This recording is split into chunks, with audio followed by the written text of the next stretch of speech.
Matahom nga kabuntagon mga kapaglaom, atong hisgutan ni ining adlaw mao ang atong morning devotional nga naguluhan, paminaw sa kuro sa mga manulunda. Ug ang atong teksto makita sa Lucas 2 bersikulo 13 ug 14 nga nagaingon.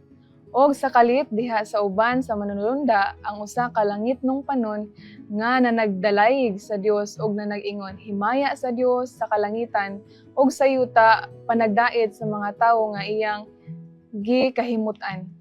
Walay bisan usa nga nahimugso mining kalibutana bisan ang pinakabulahan sa mga anak sa Dios. Ang masukad gipakitaan og kalipay sama sa pag-abi-abi sa bata didto sa Bethlehem. Ang mga manulunda nagpakita sa mapainobsanon nga mga magbalantay sa karnero panahon sa kagabhion didto sa kapatagan sa Bethlehem. Ang manulunda sa Ginoo mipakita ngadto kanila og nagaingon, ayaw na kamo kalisang kay tan-awa gidad-an ko kamog maayog balita sa dakong kalipay nga magaabot sa tanang mga tawo.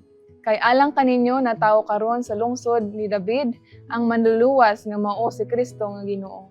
Ug ang inyong ilhanan mao kini, inyong makaplagan ang usa ka gamayng bata nga naputos sa mga bakbak og nagahigda sa pasungan. Wala pa nadugay nga ang ilang mga mata naanad sa mahimayaon nga presensya sa usa ka manulunda sa dihang sa kalit lang ang tibuok kapatagan na puno sa kahibulungan nga himaya sa panon sa mga manulunda nga ang katawhan sa kapatagan sa Bethlehem. Ang tanan nagadayeg sa Dios og nagaingon, himaya sa Dios sa kalangitan. Ug sa yuta panagdait sa mga tawo nga iyang gikahimutan. Niadtong tungura ang huni sa langit na dungog sa tawhanong mga dalunggan ug ang langitnong kuro mibalik ngadto sa langit samtang ilang gitapos ang ilang kanunay mahinumduman nga awit.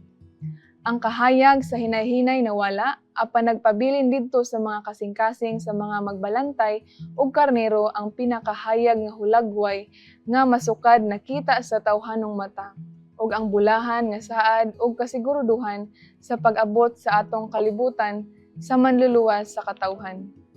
Nga maoy nakapuno sa ilang mga kasing-kasing uban sa kalipay, inubanan sa pagtuo ug kahibulungan nga gugma ngadto sa Dios.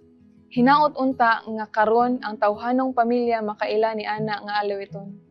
Ang pahibalo nahitabo kaniadto, ang nota nga gitukar magatingog panahon sa katapusang panahon ug magalanog ngadto sa kinatumyan sa yuta.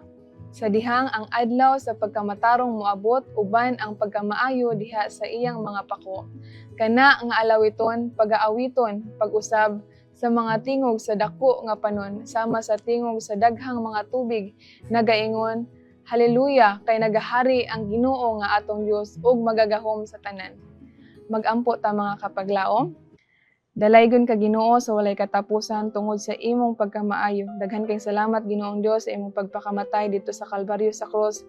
Aron ka aming tanan nga imong mga katawhan Ginoong Dios makaangkon sa kaluwasan nga imong gitagana alang sa imong mga katawhan. Ginoo, daghan kay salamat sa mga pulong nga nagpahinumdom kanamo kung unsa ka kamaayo sa imuhang mga hinimo, mga linalang nga mga katawhan dinhi sa kalibutan. Ginoong Dios, amo gyud nabati kung unsa ka kamahigugmaon, kung unsa ka kamapanguron nganhi kanamo ug sa dili madungay Ginoong Dios, mobalik na ikaw ug kami nga imong mga katawhan makigkauban nanganha kanimo sa dili madugay nga mga panahon. Daghan kay salamat Ginoo sa imong mga saad ug amo sa gihapon kining kuptan. Daghan kay salamat Ginoo sa imong pagkamaayo nganhi kanamo.